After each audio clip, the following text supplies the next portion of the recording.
Okay, great. Good evening, everyone. Good evening. It's the middle of the afternoon. It just seems like it's evening.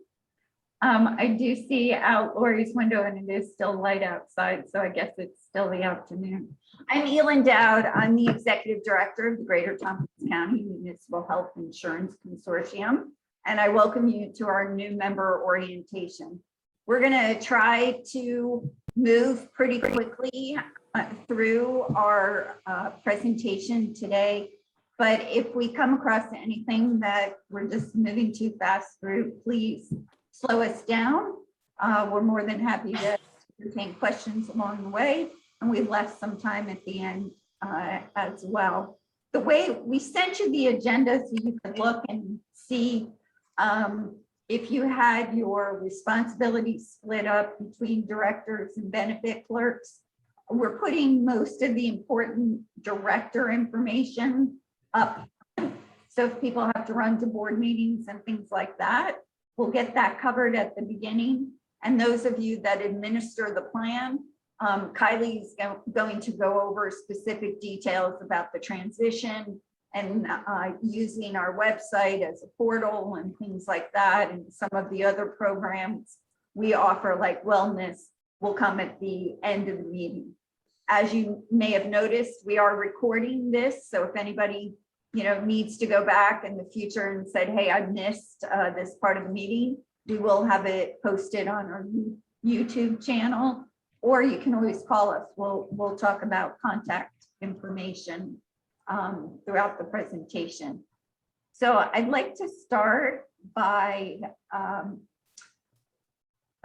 introducing you to the members of our team, and that is starting to my left, Terry Aplovich, who is our finance manager, joined us this year.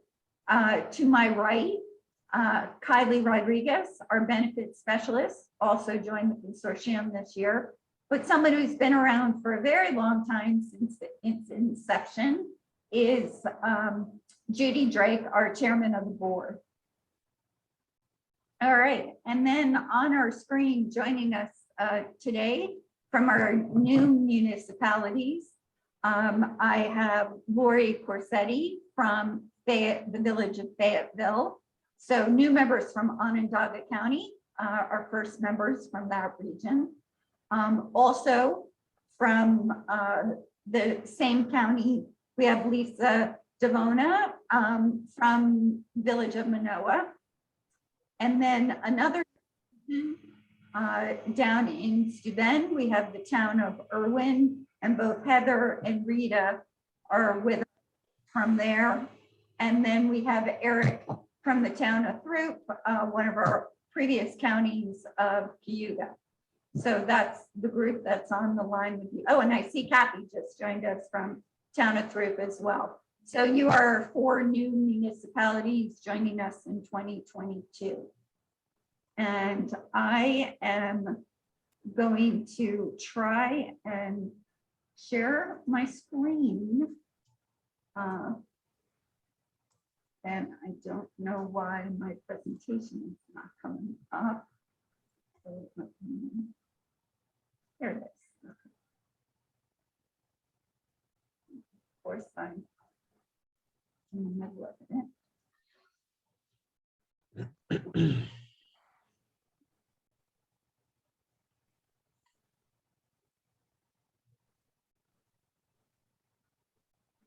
Sure, we'll go back to the beginning. All right, so here we go. All right, hopefully you're looking at the agenda screen. Is that correct?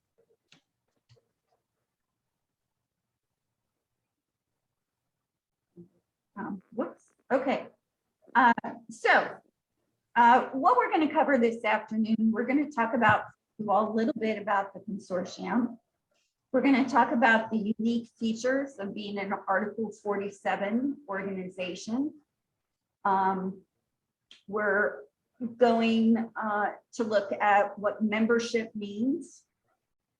talk about the governance board, the role of the board and our directors, committee structure. We're going to do a really quick financial summary.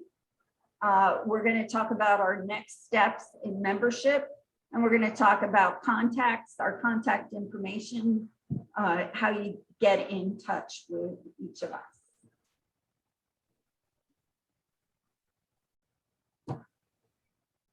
So who is the consortium? I'm not going to go through and read our mission and vision statements for you, but I'm going to point out a few things to you regarding our company's values and what we strive to be as an organization.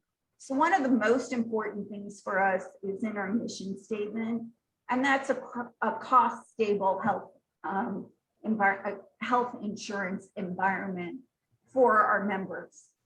Some of you have been on community rated plans, so you've seen your costs at 3% go up one year and then at 10% go up another year. We want stability. And as you probably saw when we were recruiting you, our stability is around, we've been around 4.5% increase in the last 5 years. So we've been pretty stable on our rates. Our vision, we are now serving 16 contiguous counties, offering health insurance plans to the employees of those counties, the retirees and families. We collaborate with claims administrators.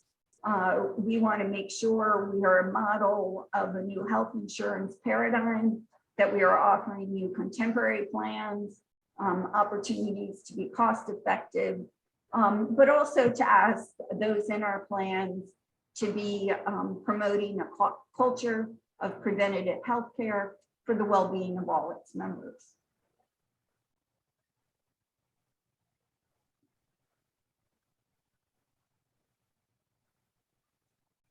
So what does it mean to be an Article 47 cooperative? Some of this stuff we also talked about in the new member presentations when we were first talking about the consortium. As you know, we are considered a self-insured community. We are self-funded, self-insured health insurance organization. So your employees still think that their insurance company is Excelis, but we are really the insurance company. You as municipal members are owners and you write the benefit plans. So we try to mirror what's out there in the market, but these are our benefit plans, or yours as owners of the organization. We have to adhere to New York State mandates. So if you read about something that's coming up in healthcare, usually we're implementing that as soon as it is effective and required as part of an insurance plan that's mandated by the Department of Financial Services. Every year we adopt a new municipal cooperative agreement and we ask you to sign it. So you've all already signed for 2022. And every year you will be asked to do the same thing over and over again. And one of the reasons you're asked to do that is because the Department of Financial Services mandates that we do that. And every year we add new members. So that requires us to amend our municipal cooperative agreement. The other things that govern us is we must have a surplus and a incurred but not reported financial reserve. And we'll talk about our reserves a little bit later. All of you are given voting seats on our governing board, and Judy's going to talk about that a little bit later. Labor plays a role in our governance structure as well, and Judy will talk about that a little bit later as well. Things that are unique in being part of an Article 47 organization. especially for you smaller municipalities. This is new and it takes a little bit getting adjusted to this. You are considered a large employer. And there are two things that happen as part of that or as part of being Article 47. The first is if you have employees that are age 65 and greater, therefore eligible for Medicare, Medicare is considered secondary if they are still active employees. And the reverse of that is true now as small organizations and community rated plans. So we pay the benefits first, and if there's anything left over, it kicks over to Medicare.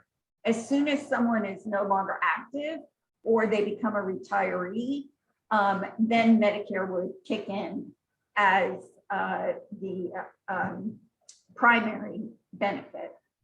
The other thing that's unusual for us is COBRA is covered for 36 months. Now, you and I know a lot of people don't elect COBRA because it is so costly. But if they were to elect it because they didn't have any other options, instead of offering it for 18 months, you offer it for 36 months. So if you do have someone that leaves and is eligible for COBRA, we're happy to talk you through that. We also have a COBRA kit if you need sample letters or material to give to the employee about what COBRA is and how you have to adhere to the guidelines of COBRA, the notification periods, and other information like that. And you can, you are allowed to bill an additional 2% for administrative fees if you are offering COBRA. Just a really brief bit about our membership. Talking about our membership in the counties that we are in now, and we're really excited that in August we were approved for 9 additional counties, and you can see them all in the bold print here. The importance of that is your risk is now spread over a much larger pool, or the ability to be spread out through a much larger pool. And insurance, a larger pool, is a good thing. So right now we have 53 municipal partners, so you're not standing alone. You're with 52 other partners. And we have approximately 6,500 covered lives. So we're becoming a larger entity with a larger risk pool. The other reason we also bring up membership is to show you who our members are. As you can see, some of the counties we've been in since the beginning, we have a large concentration of members, but some of our new smaller counties that we're not as concentrated. And we always feel that the growth of membership and the connections that we make are through referrals from our existing members. We don't go out and have a huge sales pitch or anything like that. So if you see some of your friends who are not on this list, once you're in the consortium and you feel satisfied and happy with your stabilized rates, the customer service, and the level of benefits you're receiving, we hope you will share information with other municipalities, and you will help us grow our risk pool. Speaking of risk pool, the executive committee is currently working on long-term business planning. And one of the important goals for the executive committee is looking at, now that we are in 9 new counties, how can we grow responsibly? We don't want to grow too fast, have our claims outpace our premiums. We want to make sure we grow efficiently and continue to be able to offer the services that we're currently offering. And we want to make sure that we're providing the services that you need from an insurance company, and we don't do that haphazardly. So that's why the executive committee is really focusing on that now that we have the opportunity to grow to a much larger size and also the ability to grow rapidly. So looking at our organization and how we are organized, this kind of org chart summarizes our organization really in a nutshell. It looks so nice and easy on this piece of paper.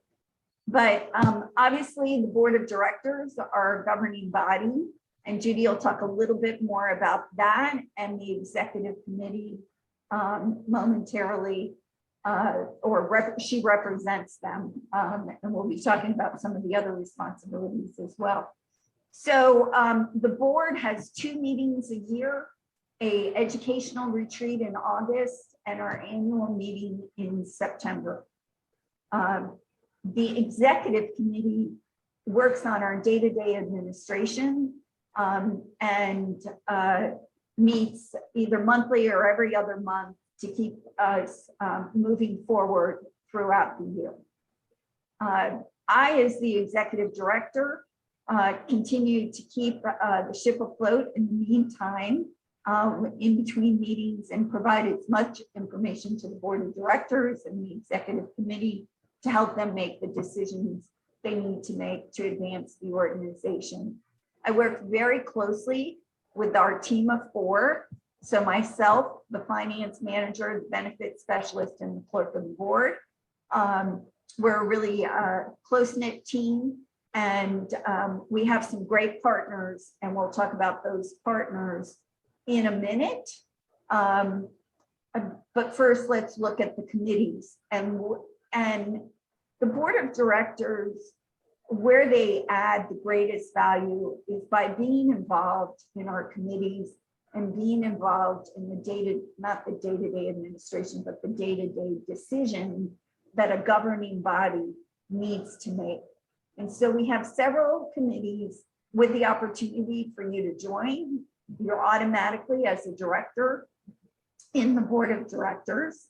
But there are some other committees that you are required to have representation. So that is the joint committee. And you have both municipal management or employer representatives, as well as collective bargaining units. And Judy will talk about that committee shortly, and Kylie will follow up later because they play a big role in the wellness program. Our most active committee is the Audit and Finance Committee that helps prepare the budget for the year. They also recommend the approval of the annual audit to our board. They're very involved in any decisions, especially those decisions requiring approval above the $10,000 level. And they make sure that we are fiscally sound and responsible. And most discussions regarding reserves, the use of reserves, the growth of the reserves, all happen at that committee. The Audit and Finance Committee was so involved in day-to-day operations that they formed or recommended that Operations Committee be created. And we started an Operations Committee about 2 years ago. And the Operations Committee is much more involved in policy and procedures and things like that, approving new staff members, looking at the organizational structure, doing the RFPs for our third-party administrators, those type of things. The Audit and Finance Committee used to do all of that. And now we share more responsibility with the Operations Committee. Claims and Appeals Committee doesn't meet as often, but as an insurance company, we need some form of an appeal process. Once the Excelis and ProAct appeal process, as well as the Department of Financial Services, has been exhausted, we have an internal appeals process as well. The Claims and Appeal Committee also does the audits for our third-party benefit administrators. So 1 year we review Excelis claims, and then the next year we do ProAct claims, and then we go right back to reviewing Excelis's claims again. So every other year we are looking at some type of audit. The next committee also doesn't need as much, and you will probably hear from them sometime in the beginning of next year. That's our nominations and engagement committee. They put together our slate of officers for approval at the board meeting, and they fill all the empty seats on all these committees. Engagement, because they reach out to new members and current members to make sure those of you that want to be more engaged in the organization are engaged, but also for those that aren't as involved, understand the value of being engaged at a committee level, officer level, and such.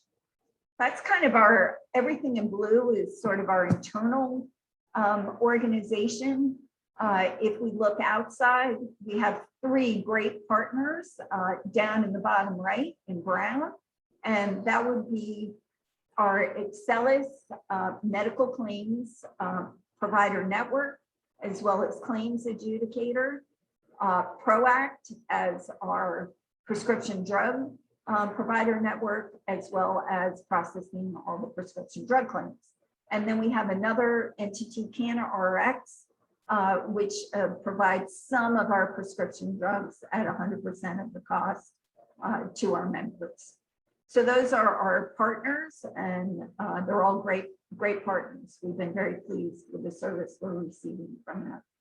And then down in the green box, usually you don't put outside entities on your organizational chart, but because the consortium just recently brought on staff members, we have a lot of external resources that are very helpful in making sure that we are operating as a large organization. So we list out our consultants and our financial and other partners. We used to outsource all of our finance department to Tompkins County, but they're only involved in cash management and investment management. They do handle all of our ITS services. And then these other outside consultants, including our plan consultants, Losi and Cahill, who are available to you as a resource. So if you're thinking about making big plan changes or changing how your plan works with your HRA or HSA, or looking at things differently than you always have, Losi and Cahill's expertise is available to you as well. So with that, I am going to, I talked about most of these things already on this slide with the committees as we went through the org chart, but I'm gonna turn this over to Judy to talk about the role of the board of directors and the joint committee. But I will pause for a moment to see if anybody has any questions so far. Ellen, this is Rita McCarthy, and I do have one question. In terms of, I know you're looking to grow and add participants, and you and I talked about if Irwin does this successfully, we might be able to encourage other municipalities in Steuben County. To that end, my one question is, you listed towns and cities. Are counties eligible? Yeah, and we have a few counties. We have Seneca County, and we actually like counties because they are larger organizations. So they build our risk pool immediately by just their volume of employees. So yeah, we have Tompkins, we have Seneca, and I think that's it right now. So we're very interested in counties. Okay, as I go out to sell on your behalf, just wanted to make sure I could go to Jack Wheeler over at Steuben. Thank you. Yeah, that'd be awesome. And thank you.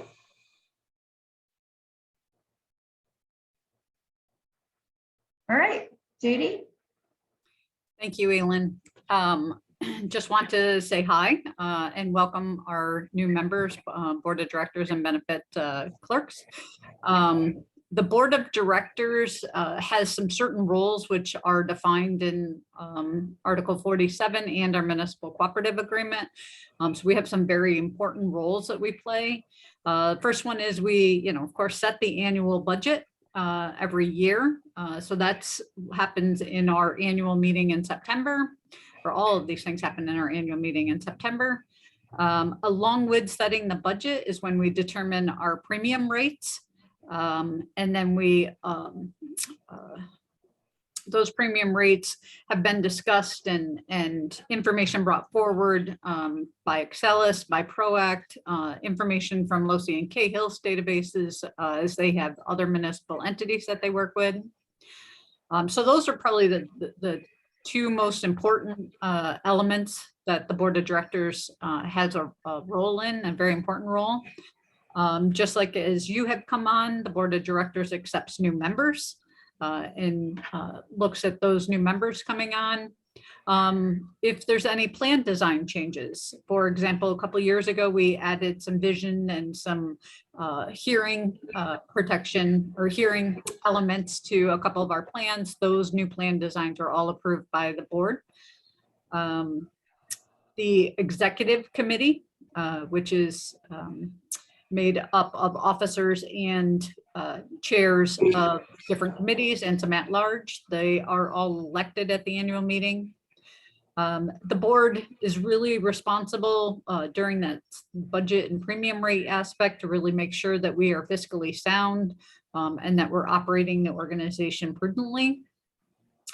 We do encourage directors to communicate back with your boards, trustees, and make sure that anything that's going on at the Board of Directors level is being shared locally with your group. And then we really would love to have more Board of Directors actively involved in some of the committee levels. And as Elin went over those major committees, we do look to hopefully move towards some succession planning in those committees as we bring on new entities. So Elin, I think I covered most of that. Elin, we're getting some background noise from you, so. I'm going to go over the Joint Committee on Plan, Structure, and Design. Short, we call this the Joint Committee. This committee is required under Article 47 to have labor as have a say in how we operate. So the Joint Committee is made up of management on the municipal side, and then also labor. Typically union shop stewards or union representation. Those municipalities that don't have union representation certainly can have an employee participate in the Joint Committee. So the whole idea there is to make sure that all levels of the organization are kept informed on what's happening within the consortium. On the benefit plan design aspects, the Joint Committee reviews any kind of recommendations that come down from the executive director and our plan consultants, Losi and Cahill.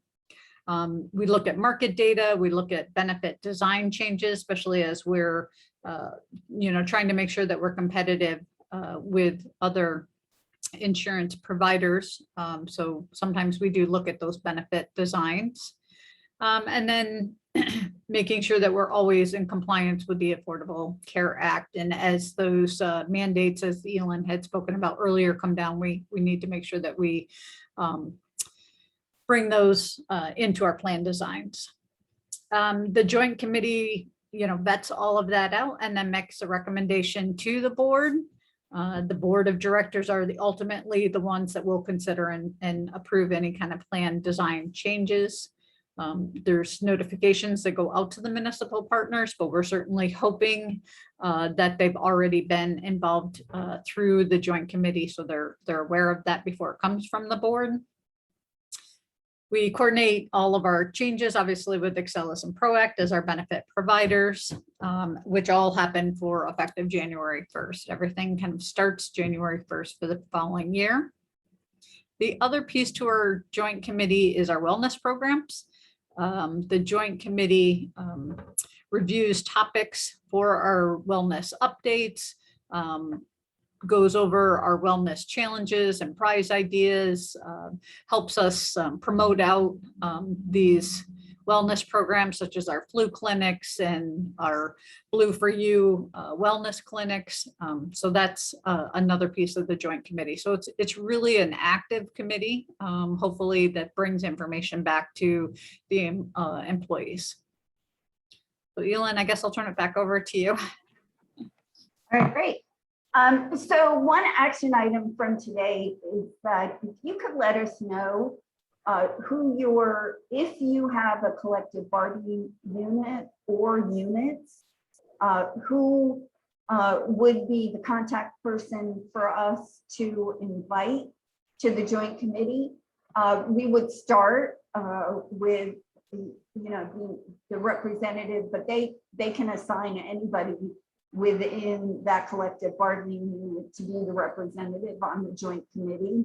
But if you could send us those names, we'll get in touch with them and send them a introductory email if they're on email, or we'll send it to you and ask you to give it to them so that they know they're invited, that they have a seat. And then so the labor representative, who is the chair of the joint committee, can reach out to them as well and encourage them to attend. So let us know that. You can shoot us an email after today's meeting. So Right. Elin, I was just going to add on to that, that there are right now, I believe, 9 representatives from the joint committee that are also considered board of director members. So they have a vote at the board of director meetings. And the chair of the joint committee does sit on our executive committee. And we do have labor on all of the rest of our committees. And the other aspect, right now, it's really important for us to get that information, as they do have a voting seat on the joint committee, the labor does. And so we have quorum. We like to make sure that we are reaching our quorum. So sorry, Elin. No problem. Thanks, Susan. All right, I'm going to do a very quick financial summary because not a lot has changed since you put in your application.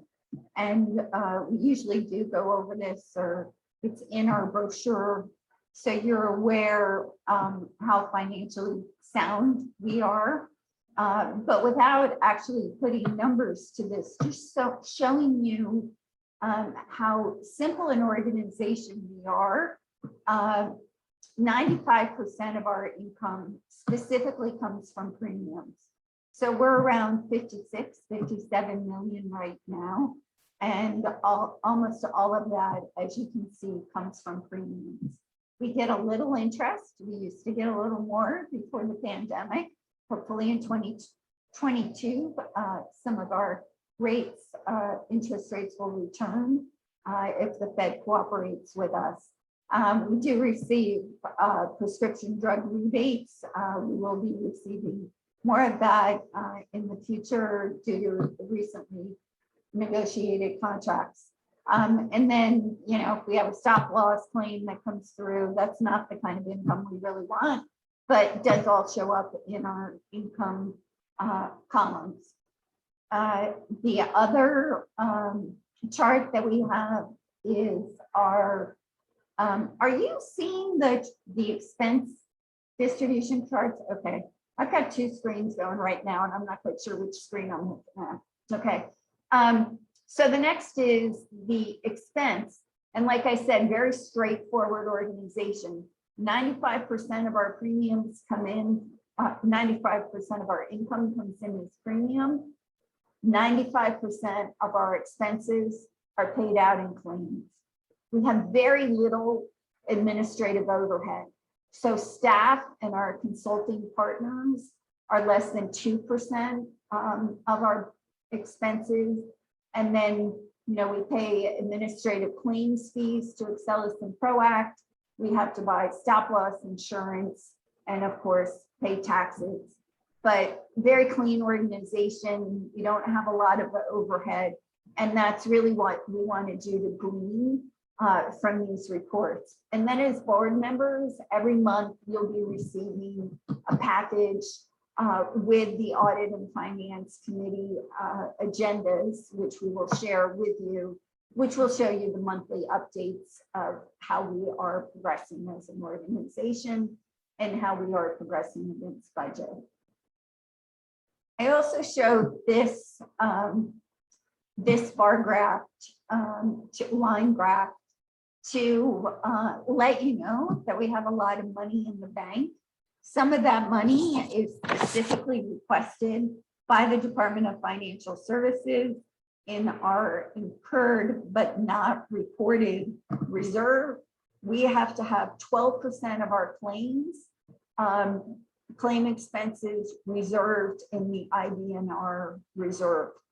The other statutory reserve we have is the surplus account, and 5% of our premiums sit in a surplus account. We've created 2 discretionary reserves to make sure we have enough money in the bank to keep our rates stabilized. And that's 7.5% of claims. And then the other is for our catastrophic claims reserves. We have $1 million deductible on our stop loss. And so we want to make sure we have enough money in the bank to fund any claims up through that level. So we keep about 4.5 million in our catastrophic claims reserve. This blue line represents our unencumbered fund balance. And as you can see, it's going down for 2 reasons. One, as we fund more in our discretionary reserves, we are taking more out of the unencumbered fund balance, but also we don't want to hold on to our municipalities' money, our members' money, unless we have to. So we keep between 12 and 18% in the premiums in the unencumbered fund balance to make sure we are fiscally sound and prudent financial operators. So those are our reserves, which we also report on a monthly basis. So next steps as a new member. And I'm going to go through these quickly and then turn it over to Terry and Kylie to go into some more of the details. I see we're a little behind on our time, but hopefully we'll catch up pretty quickly when Kylie takes the reins. So as a new municipal partner, most of you know we are currently reviewing your rosters and making sure that we have an e-file created to move your employees over to Excelis. Once Excelis has everything, they feed Proact. So the information will go seamlessly from Excelis to Proact, so your employees have the prescription drug coverage they need as well. Once we have everything confirmed, we, the consortium, receive an Excelis file, and that's how we create your invoice, which Terry will talk about in a second. She's gonna notify you that you pay your invoice as it is sent, because adjustments will be made on future invoices. And want you to know that regardless of when you add a new member, you will be, or take off a member, you will be charged for a full month premium. So make sure if somebody should drop off on the 31st, you drop them off on the 31st and not the 1st. Otherwise, you will be billed for that month. And any other changes like that. So I'm going to turn it over to Terry to talk a little bit about our billing procedure and how we're a little unique in what we do. Thanks, Elin. Thanks everybody for joining. So as Elin said, I get a list from Excelis around the 14th of the month. So any changes that have been submitted to Kylie and actually entered into Excelis prior to the 12th will show up on my report that I run on the 14th. So if something doesn't get put in until the 13th, I'm not going to see it on the 14th. You won't see it on your bill for that month. It won't see it till the following month, and you'll get at least a 2-month adjustment in the following month's invoice. Like Elin said, we only bill in full months. So if you do new hires and they take effect the day that they're hired for their insurance, I'm going to bill you for that full month. I see a lot of municipalities who do not have their employees start insurance till the first of the following month. So that's totally up to you. Just be aware, I'm going to bill you for the full month, whichever way that you guys have it at your municipality. And as Elin said, if they terminate on the 31st or the 30th, use that date. Don't use the first of the following month, because I will bill you for that full following month if you use the first. And then you'll send the correction to Kylie, she'll put it in, and then I'll give you credit when I see the correction come through in the next month or whenever it gets caught. Yeah, and the one thing that you will notice is I'm actually working on it right now, is I will be sending within probably the next week your January 2022 invoice.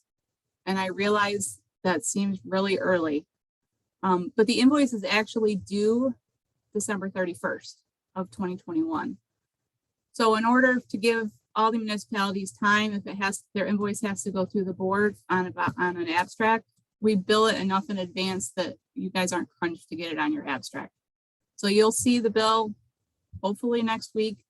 I'm using the latest information that I have that's been sent to Excelis. So if it is not right for your municipality, I will correct it next month, but I need to bill you something. So we're just going to use the best guess that we have at this moment, which should be pretty darn close. And I will send you the invoice next week. If there is something wrong, you can let me know, but please use the invoice and pay in full, and then we'll correct it in the future months.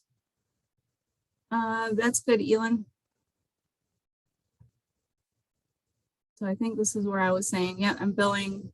And this is where I'm not going to go through this, but this is where the dates kind of, and Kylie can help with this too. If you submit a new form to her through the portal, she can question things and does question things if the dates just don't seem right when she's entering them. And then if something comes through on the actual report that I get from Excelis, I'm apt to question it as well. So don't worry too much, but I just give you an example of when you will see the corrections based on the timing.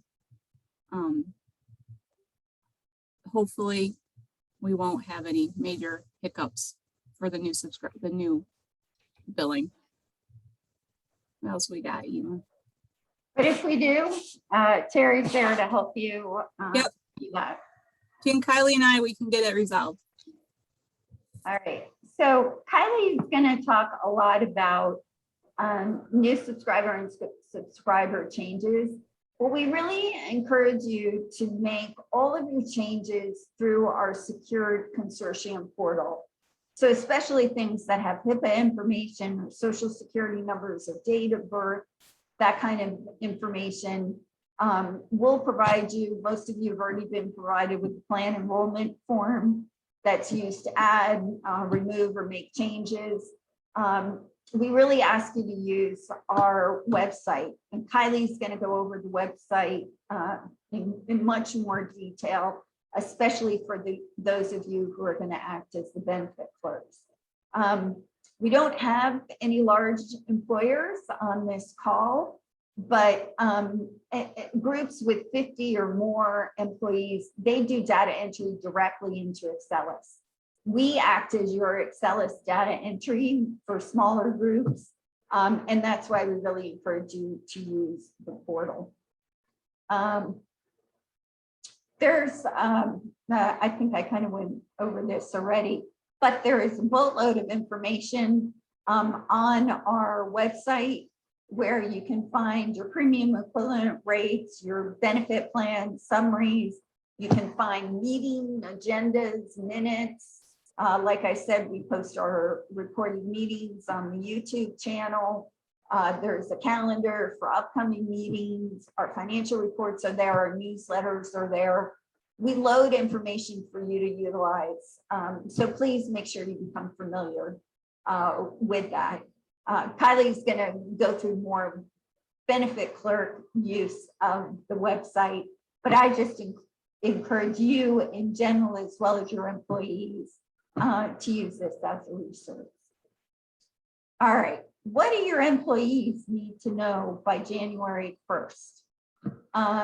They need to know that we have contracts with both Excelis and ProAct. And that due to new laws changing, that not only is the employee going to get a new ID card, all of their dependents will also receive a new ID card. So each person on the plan will get an ID card. And there's going to be more information on ID cards in 2022 across the board, whether you remained with Excelis or you come to us. There's new laws in place that provide more information to your employees. Both information for Excelis and ProAct will be on the card, even though Excelis is the prominent name on it. The other thing I want you to encourage your employees to do, the change happens on a holiday, January 1st. This year it's a holiday weekend. Make sure that your employees fill their prescriptions in advance. So they don't, it's not Friday afternoon or they're switching over to the new insurance plan and they say, I don't have a new ID card, I can't fill my prescription this weekend. Encourage them to fill prescriptions in advance before the holiday weekend. I do keep my phone on all weekend, especially with January 1 changes. So you can always call me if there's a problem and I will get in touch with our providers. There usually isn't a problem, but we just prepare in case there is, you never know. We are also going through a system conversion with ProAct on January 1. So you're coming on new, we're transitioning with them. So I'm a little anxious about prescriptions. That's why I encourage you to fill them in advance. We encourage your employees to use both the Excelis and the ProAct websites. The 800 numbers or 877 numbers that are provided. We also have a contact list that has CanRx's number on it as well. They can answer, questions about who's in the network, questions about information regarding coverage. Kylie is always available to you, but we really encourage your employees to call directly into Excelis and ProAct. And also CanRx has some prescription drug savings. It's a limited formulary, but that's another benefit your employees have access to. And we'll keep talking more about that and marketing that to your employees. As a matter of fact, CanRx is coming to our next joint committee meeting. So we'll try to get you all invited to that meeting so you can hear a presentation from them and what their benefits are all about. But if you have any questions, here's our contact list. Kylie will also talk to you about you may call the 877 number with your employees to get information on claims, but you can also contact Kylie, who can help you maneuver through the system. So with that said, we are at the end of the director part of our presentation. We are going to turn it over to Kylie to focus a little more on the nitty-gritty of the benefit clerk information. We put a 5-minute break in there. We don't know if anybody needs that, but if you wanted to switch places, if directors wanted to pass off to benefit clerks, we thought we would put that in there. I'm going to assume we're going to keep going straight forward so we can end close to on time. I know I have a hard finish and we don't want to keep you any longer than we have to. So with that said, I will stop sharing my screen and turn it over to Kylie for Kylie's presentation. And for those of you who have to drop off, you know, now's a great time to drop off, but we hope all the benefit clerks will stay with us. Give them a minute to drop off. So I'm Kylie Rodriguez. I'm the benefit specialist for the consortium. I'm going to be your main contact for enrollments, plan changes, benefit questions, things like that. I do want to mention everything that's presented today will also be emailed to you, just so you have it as a resource, because I know this is a lot of information to throw at you all at once, so you're welcome to reread it. Email questions anytime. We're always pretty open to questions and learning opportunities. So it was briefly discussed in Elon's presentation. I believe Judy actually mentioned it under the joint committee that they provide a lot of guidance when it comes to the consortium wellness program. So I'm actually the lead person for this program. I send out monthly emails to the benefit clerks, and the expectation is that that would be forwarded on to your staff. Flyers can be posted in your break rooms to help promote healthy living, be it mental health, physical health, just healthy eating. We do a variety of activities that can either be individual challenge or even municipality challenges to try to promote participation into the wellness program. We also host yearly flu clinics that are at a variety of locations. And we host the Blue for You clinics, which is biometric screenings as well. The Blue for You clinics are available to anyone on our metal level plans, which I believe all of our new members are joining. So if that's something you're interested in, let me know, because we're in the planning stages of that right now. So these are just some examples of participation that we've had. The June Employee Wellbeing Challenge was an individual challenge where they had to complete a variety of activities. It's done kind of on the honor system. They submit in their participation and entered in to win, and then we randomly select winners. This one involved providing pictures of activities that you enjoy in the outdoors. And then during October, we wanted to highlight Breast Cancer Awareness Month. So we promoted a Wear Pink Day. This is just one of the photos we received from the town of Dryden, where all the employees wore pink to the office. We also got some great pictures from the town of Ithaca as well. You'll be seeing them in our upcoming newsletter. So definitely great to see participation. We hope that in the future, this is something we can highlight on our Facebook page as we continue to look for new avenues to promote our wellness program among all of our members and their employees. This is just our overall, and you do not need to memorize this by any means, our overall ideas and themes throughout the entire year. Yes, we've pre-planned 2022, but I am always open to suggestions, especially when it comes to the challenges, to try to get more participation. Right now, we're sponsoring the Maintain Don't Gain Challenge, which is promoting just picking healthier options during the holiday season, not necessarily a weight loss plan, but just making more healthy, conscious decisions during the holidays, which can be stressful and difficult to pick pumpkin pie versus, you know, a salad. So trying to make sure you're making healthy decisions. But this is overall the wellness program.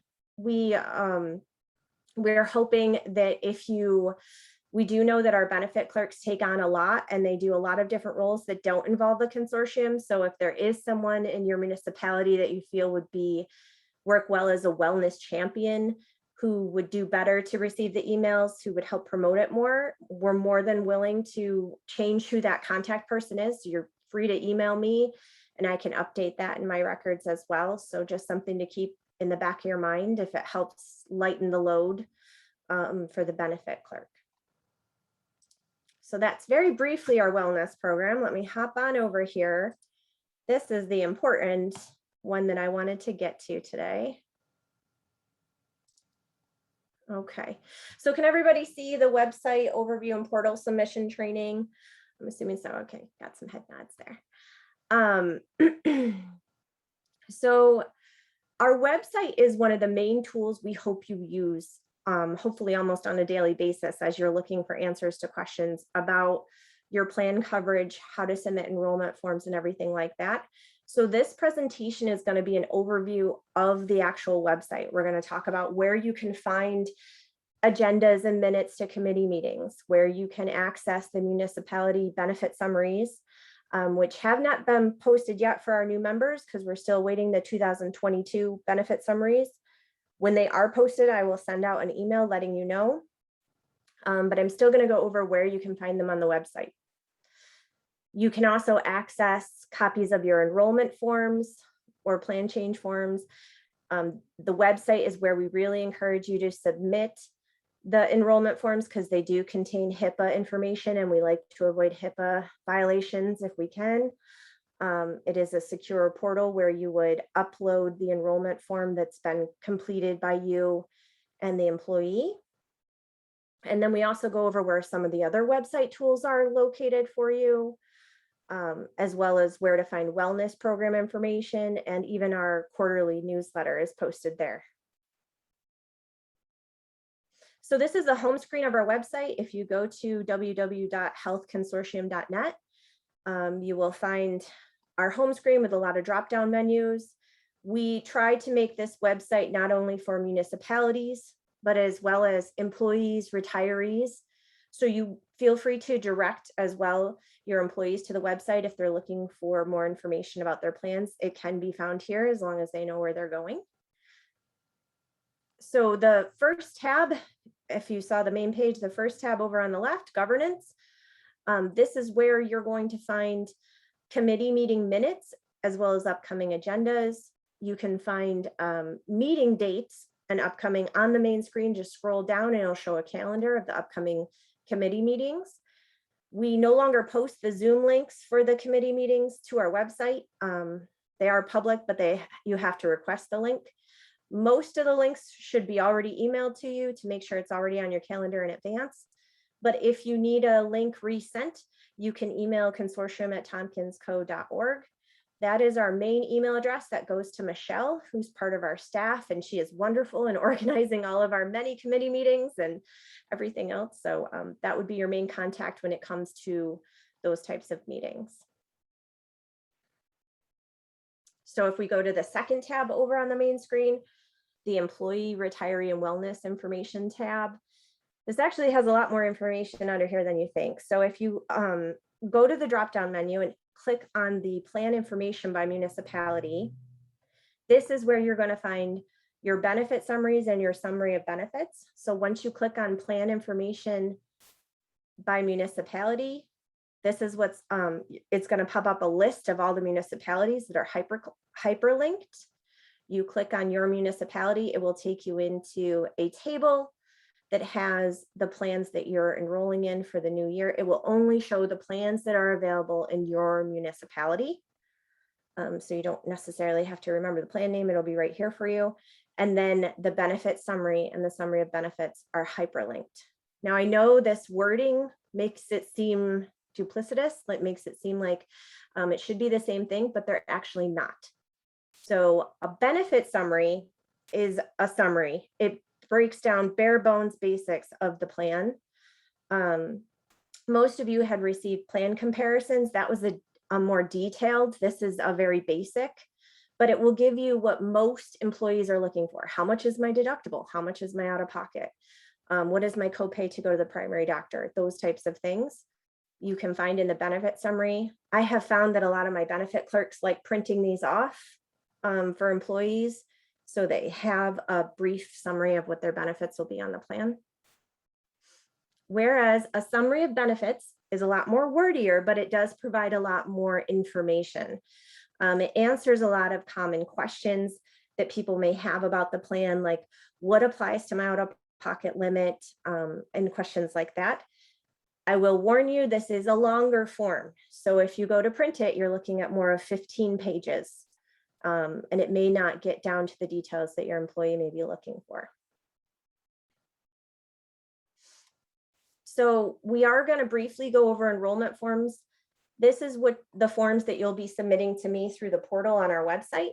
This is what allows you not only to enroll new members, but make changes, maybe from single to family, add a dependent, terminate coverage, different aspects like that. If there's a marriage, if there's a birth, if there's a death, you're going to use enrollment forms for all of those changes.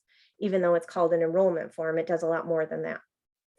So in the next few slides, we're going to go over the steps of how to fill out an enrollment form and how to submit it through the portal on the website. And feel free to ask questions as we go, because I know this is a lot of information. So first, where to find the forms. So you're going to go under the third tab on the main screen, Municipal Resources. It's going to create a drop-down menu. You're going to click on Portal number 1, Online Enrollment. Now, when you first bring up the screen, you're not going to see this list. Scroll down. You'll find a list of municipalities, and you will be listed under the left-hand side, which we consider small group because they're smaller employer groups. And you will find they're already all posted there for all of our new members. You will find your enrollment forms. You click on the hyperlink of your town or village, and it'll take you directly to a fillable PDF of your enrollment form. Now, the enrollment form will show your group number. It'll show the town or village that you're a part of. And you must complete as much of the form as possible. It helps me in the long run when submitting all the information into the Excelis website. So I'm going to go over how to fill this out only for a new hire. There's obviously a lot more to it than just a new hire, but this gives you a basic idea of what has to be filled out on the form. So any of the red circles you see have to be filled out on the form. So lately I've been getting a lot of enrollment forms back where the group's administrator signature is not on it. I need that signature to know that you've approved the change as the municipality. This can be signed by the benefit clerk. It can be signed by your director, but it needs to be signed and dated. And then also I need this marked up here, check desired action. If we would check add, if it's a new hire, obviously we would check change if we're adding dependents, changing primary single to family, or if we're terminating coverage. And then down here, you would select self only, that's single coverage. Family coverage is the employee and either spouse, domestic partner, or adding dependents. The blue circle here, for most of you, I won't need the subgroup number. I'll already know them because you don't have a variety of plans that you're offering, but I do need you to check this box, medical plan selection, to know what plan they're joining. And this is very important. When do you want me to start their coverage? Just because you tell me they were hired November 12th doesn't mean you want me to start their insurance November 12th. I need you to tell me, oh no, we want it to start December 1st. Or yes, start it immediately, same date as hire. So just make sure to fill in this part of section 1 on the enrollment form. Then section 2 is where you're going to enter all the personal information for the subscriber. This would be the employee. And we really want to make sure to include accurate street addresses. If there's a street address and a mailing address, include it all. Because this is what Excelis pulls from to send them cards. This is what Excelis pulls from to send them updates, EOBs. It's important that we have accurate information in here. And we also need to know if they have Medicare coverage, because this affects how the coordination of benefits is set up. If we're not aware of it, then it can affect who's paying and how they're paying. You want to make sure to check that it's a new hire. And then if they had dependents and other information like that, you would check these boxes as well and fill in the remainder of the information about the spouse or domestic partner or the dependents under their coverage. So dependents we've been getting a lot of questions about whether a subscriber can cover their grandchildren. So unless they're adopting their grandchildren, they are not covered under the health insurance. Dependents would be under the age of 26 and either the direct children, stepchildren, adopted children, or domestic partners dependents of the subscriber in order to qualify for coverage. if you ever have a question about this, give me a call, send me an email. I know it's a lot of information to remember when an employee is sitting right in front of you asking you all sorts of questions. So you're more than welcome to reach out to me anytime. We also need to know if they have additional medical coverage. Don't really care about the dental, but medical coverage, because yet again, it can affect our coordination of benefits with the other insurance. So an example I always give, if the subscriber is married and their spouse carries them on their insurance, our insurance would still be primary for the subscriber, but then the spouse's insurance that still carries them would be secondary. And we would need to know that to make sure that everything goes through okay for their claims.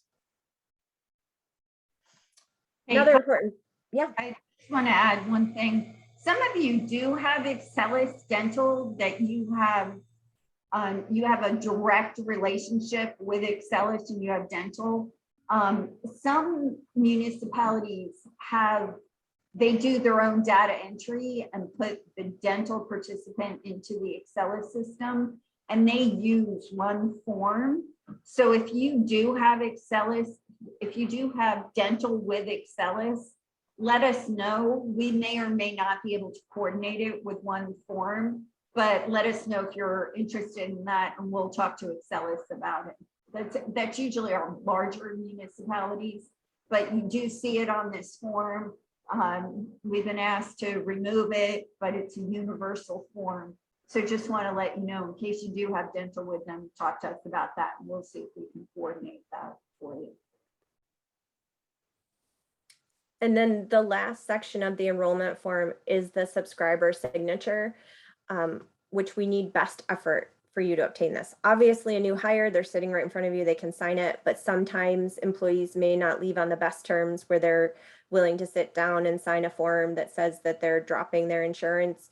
We're understandable about that, but for the most part, they should be signing an application acknowledging that they're agreeing to what the form says. So you've just completed an enrollment form. The next step would be to scan the completed enrollment form, save it as a PDF format, and then you're going to log into our portal on the website. You're going to upload the enrollment form that you've already scanned, complete the information form that comes up when you're in the portal, hit submit, and that will be sent directly to me, and I will process it within 3 business days. So where do we find the portal? Once again, you go under the 3rd tab, Municipal Resources, you hit Portal 1. This little message at the top will come up. Before, you just scrolled right through it to get to your enrollment form. Now it's going to actually matter. You're going to hit Web Portal. And these are all the different municipalities that I assist with enrollment directly. So you guys are all one of that group. So feel free to ask questions anytime. Once you hit Web Portal, this will come up. You're going to select your municipality. We do have some municipalities where we have the town and the village with us, so it may ask you to designate if you're a town or a village, and then enter the password. I'm going to let you in on a little secret. Everyone across the consortium has the same exact password. So you don't get a unique password, but a lot of people, this is where they get hung up in the portal. So this first letter is actually a capital I, not an lowercase l.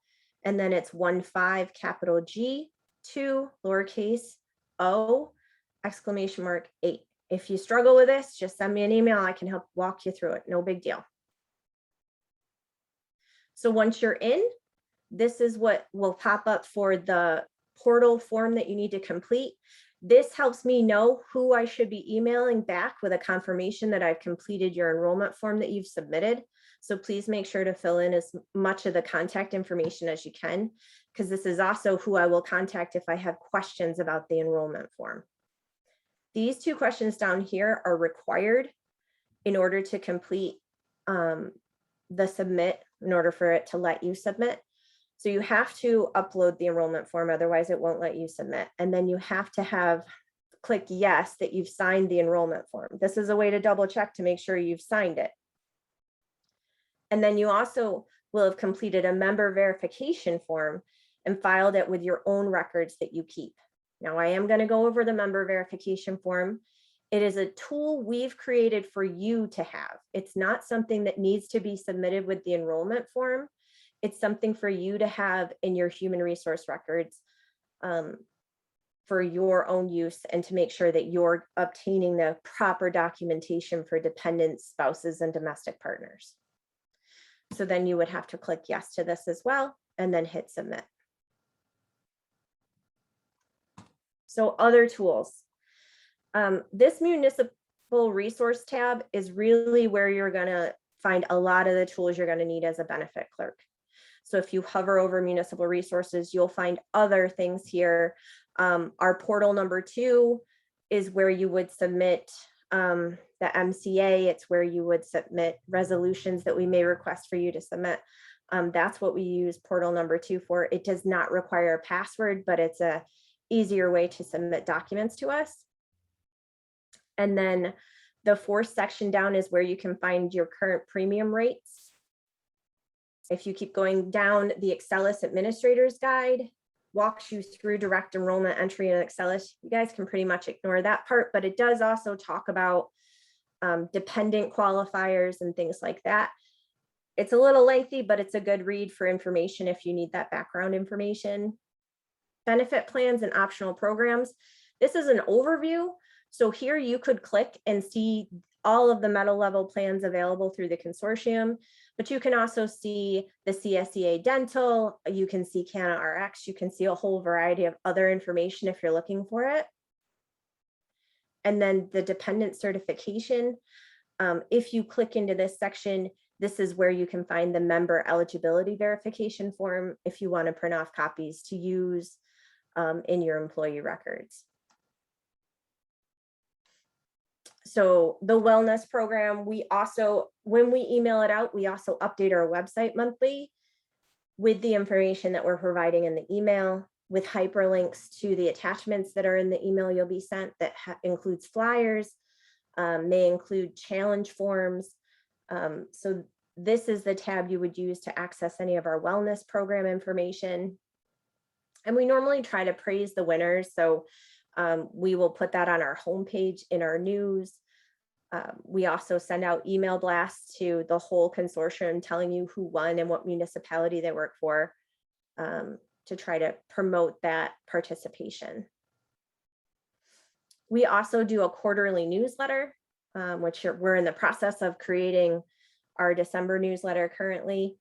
You can find all of our newsletters right here under current newsletter tab. When you open up the tab, the most current edition is at the top of the page, but we do list all of our newsletters from quarters past. So if you wanted to go back and read some of our articles or information, you're more than welcome to. They're all published right on our website.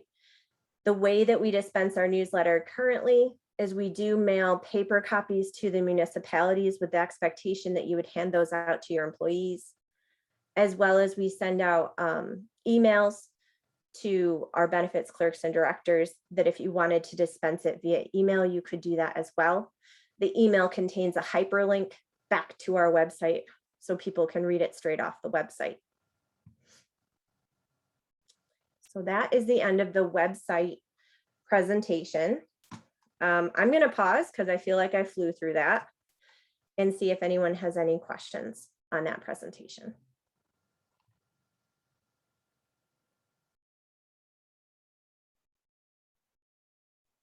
I don't hear any questions or see any questions in the chat. So the last part of my presentation, which I will very briefly go over because it's just a tool, it's not anything you need to submit to us directly, is the member verification form. Now this form would only be completed by employees enrolling in a family plan. The assumption is if they're your employee, you're probably obtaining a driver's license number. You're probably obtaining a social security number for payroll. So you probably do not need to use this tool to obtain all of that information because you're probably already getting it on other forms that you're having the new employee fill out. But when it comes to a spouse, I'll say spouse first, and then we'll go over domestic partner. When it comes to a spouse being added to the insurance, the expectation is you're verifying that they are a legal spouse to the employee, to the subscriber. The same goes for dependents. If you're adding a child to the employee's insurance, the expectation is that you're obtaining documentation to prove that the dependent is a dependent of the subscriber. So this form helps organize what information you should be obtaining. Yes, a lot of this is repetitive and it's also on the enrollment form.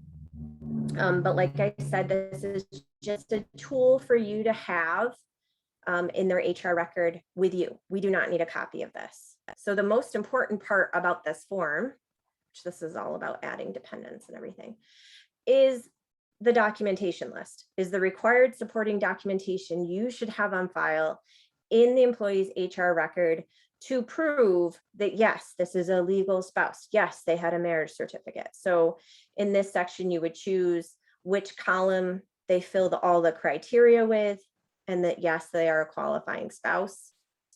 The same goes with a dependent. What column do they fit? What criteria do they fit? Yes, they meet all that criteria. They provided all that documentation. We have copies in their records. We're good to add them to the insurance. Domestic partners are a little bit different.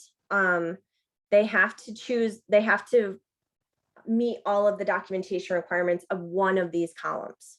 Now, most wind up opting for the affidavit for domestic partner, which we also have a form for that would need to be completed by the employee and their domestic partner, and it has to be notarized. Once again, this is just for your records. I don't need a copy in order to complete enrollment. I may ask you, did you make sure that they filled out an affidavit or they met the other documentation requirements? We also leave it up to our municipalities if they want to cover domestic partners or not. It is an available service through the consortium, but by no means are you obligated to cover domestic partners. But it is available through the consortium and their plans. So this is the affidavit form, which, yes, I will send you copies of all of this so you can have it for your municipality. But there's quite a lot of guidelines that they're agreeing to by signing, and they still need to provide proof of such as they reside in the same household and things like that. This, we also allow to cover domestic partner dependent children. So they are not direct biological children of the subscriber, but dependents of the domestic partner. So this would also be where you would enter that information and obtain that documentation. So I will send this on to you to review. You are more than welcome to ask any questions about this form. All right, I think I caught us up. So I'm going to turn it back over to Elin to review some of the contact information for us. Okay, great. Thank you, Kylie. So just going back to that last form, one of the things we do every once in a while is audit coverage. The consortium did an audit, I'm going to say it's 5 years ago now, Judy. It's been a while. And found that over $200,000 in claims had been paid to dependents that no longer were covered on the plan. So a spouse in a relationship where there was a divorce, a domestic partnership that had broken up, or dependents that had aged out. We're lucky now that Excelis sends us notice when people hit age 65. They also send us a notice when your dependents turn age 26. We will do an audit next year. It won't be as important for you as it will be for some of our long-term members who haven't done an audit in a while, to make sure that spouses are spouses and partners are domestic partners and kids are kids. So we're not paying claims to those who we shouldn't be paying claims for. It's just another auditing procedure we put in place to make sure our costs remain lower. My last part of the agenda is pretty straightforward. I already showed you all the contact information for everybody that's on the call today, except for Judy. And we can share Judy's contact information as well at the town of Ithaca. But the person you're going to receive the most emails from is our generic consortium email address. That is Michelle Coco, our clerk of the board. Michelle is also the person that you notify if you have a change of director, if you have a benefit clerk change, if there's changes on your labor representation for the joint committee. So if you keep Michelle informed, our contact information is updated when we email, we're emailing to the right person. We send out a lot of emails. We're trying to cull those down and refer to the website. There really are two people that send out emails. The invoice comes directly from Terry, but that's once a month and it goes to the person who's paying the bills. The consortium email is going to send you all information on committees, whether you're on that committee or not, because we are an open and public organization. And in case you wanted to look at the agenda and see if you wanted to attend. So she will be sending out all that information and any information for me. The other person who sends stuff out is Kylie. And Kylie is usually sending you information out on any benefit plan changes or wellness. So you will get a wellness update from Kylie once a month.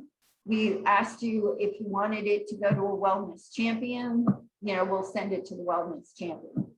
But if your context changes, please let us know where to. Some people have all of their emails go to their clerk, their town clerk, and then they distribute stuff. We also have others who the elected official wants to know, their director wants to know, and their benefit clerk wants to know. So let us know how we should communicate with you. The other thing we'd like to know is if you run into a problem that you're always having prescription drug card problems, or some claim is always being paid incorrectly, and you can resolve it by calling the 800 number, your employee can resolve it by calling the 800 number. We can't improve the plan if we don't know it. So if you are finding there are any continuous problems, please let me know, or please let Kylie know right away. Unfortunately, we had a situation 2 years ago where accumulators weren't turning off. So employees were paying more and more out of pocket. And it turned out it was a universal problem. We resolved it, we reimbursed everybody, we were able to get claims paid, but it was a glitch in the Excelis system. And it wasn't really until the third person called me that I was able to identify this may be larger than just this one person who called me. So we want to be there for you. We want to resolve all your issues. So if you are seeing repeated problems, obviously errors happen in, any claims adjudication, but we want to know when you're seeing, we want to know about all your problems, but especially when you're seeing repeated problems. So please give us a holler. Communication is key, and we look forward to hearing from you, not only on the problems, but also on things that are going well and suggestions you might have for how we can improve the consortium, because we're all members and we're all in this together. And we want to make sure that we are providing the benefits you and your employees need in with an affordable rate and a stabilized way. So that's my quick wrap up, so we can get out of here relatively on time. I thank you all for sitting through our presentation, for joining us, but I also thank you for your membership. We all look forward to working with you and seeing you involved on committees and at board meetings. And we also look forward to coming out someday, coming out and presenting to your employees and helping you with open enrollment and meeting with your board and giving them annual updates. However we can be beneficial to you. We look forward to being part of your organization, as well as how excited we are for you being a part of ours. So thanks a lot. And let us know if you have any other questions. And with that, I will bid you all adieu and we'll end the seminar.